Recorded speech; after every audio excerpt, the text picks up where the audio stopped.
At my grandmother's will reading, everyone expected money or property. What we got instead was a secret that turned the entire family against each other. My grandmother, Ruth, was the kind of woman who could silence a room just by setting down her teacup. She didn't raise her voice, didn't gossip, and somehow knew everything about everyone. When she passed, the family assumed her estate would be simple. She was fair, organized, always balanced. But the day of the will reading, the energy in that lawyer's office felt off. There was me, my brother Evan, my mom, and my Uncle Paul. Evan was confident. He'd been Grandma's favorite, always helping with errands. Mom was tense but quiet. Uncle Paul kept cracking nervous jokes, trying to cut the tension. Then the lawyer opened the folder and started reading.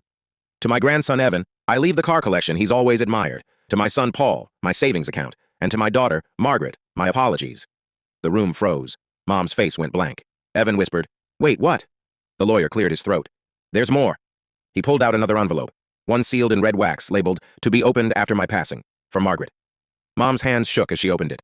Inside was a single photograph and a short letter. The photo was old, black and white. Two little kids in a backyard. One of them was my mom. The other was a girl I didn't recognize. The letter read, "Margaret, if you're reading this, you've learned by now that I've left you nothing tangible. What I owe you can't be measured in money.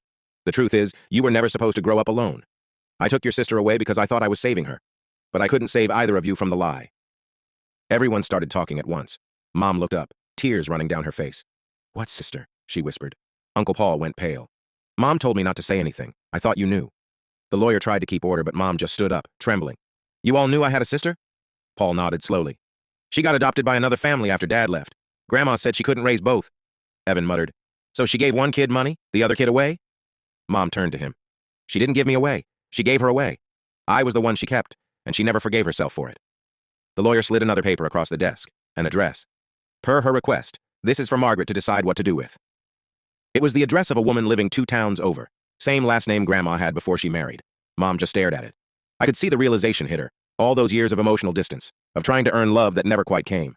The inheritance wasn't money. It was a truth Grandma couldn't carry anymore. And the cruelest part? She waited until she was gone to make everyone else carry it for her.